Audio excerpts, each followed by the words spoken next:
G'day, I'm Mark from Self-Sufficient Me, and in this video I'm going to show you how to make the best Worcestershire sauce you'd ever want to liberally splash over your main course. I'd even put it on corn. That's how good it is. Let's get into it.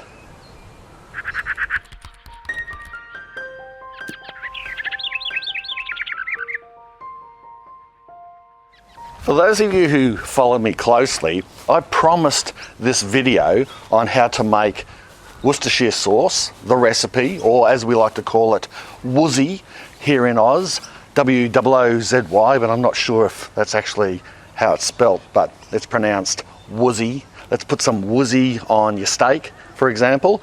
And I promised this video in my channel trailer right at the beginning of this year. And then I nearly forgot about it.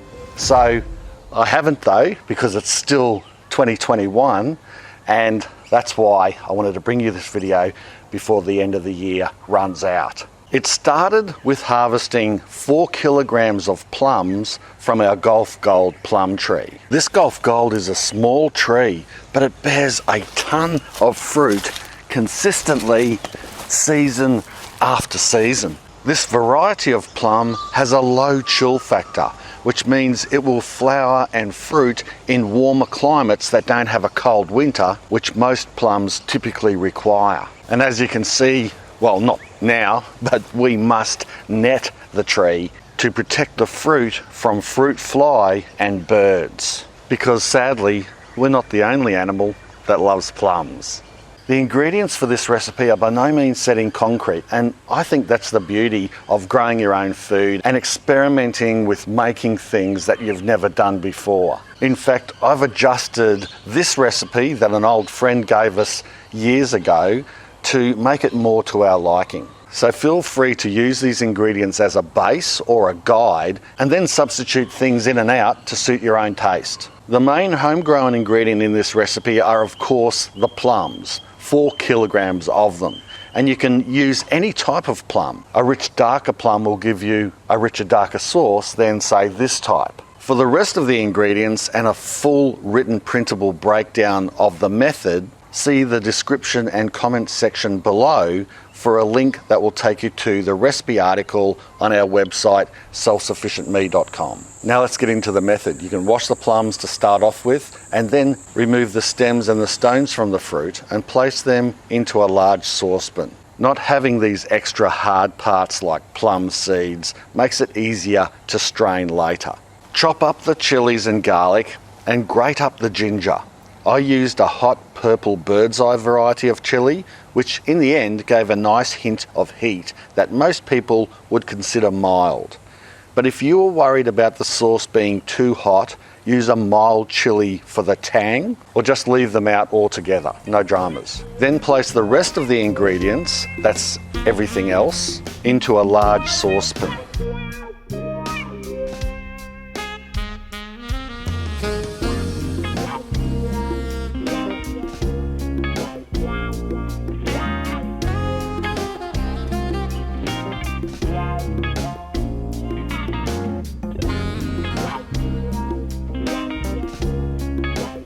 Oh, just one quick point, make sure you use a big enough saucepan for all the ingredients. That's not something a pro like me needs to worry about, because I've got a keen eye for these types of things, but you know, a rookie might look a little silly having to change pots halfway through.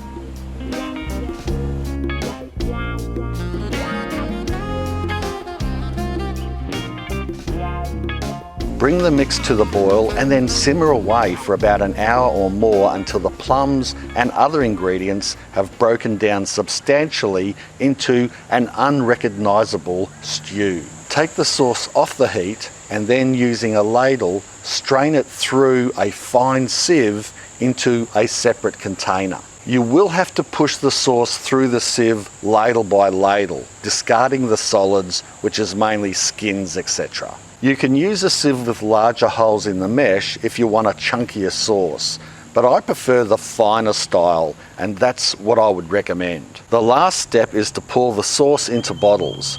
Make sure you keep stirring the sauce as you go to ensure an even thickness of sauce goes into each bottle. This recipe made 21 250ml bottles of sauce.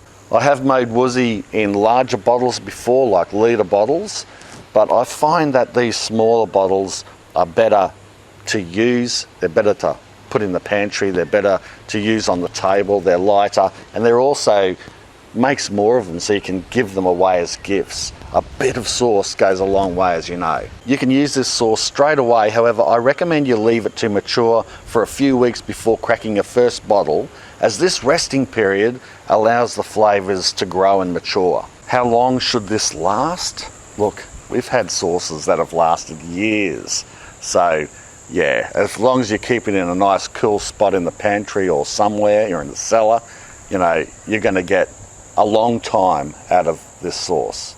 And use it as you would any other sauce. It's good on just about anything. I think it's a really good way to use up a glut of plums. Often your plum tree will ripen all its fruit at once. And what do you do with it all? You can't eat them all. Well, maybe you can give them away, etc. But this is a great way to keep plums for a long time. There's plenty of things you can do with plums, of course, but this is just one way to preserve them, and then it adds flavour for a long time on many other things, and you can just continue enjoying it. And speaking of enjoying, well, I hope you enjoyed this video. If you did, make sure you give it a big Woozy thumbs up. Share the video around because that helps my channel out heaps. And look, it's the end of the year. Happy New Year. Thanks for all your support over this last 12 months.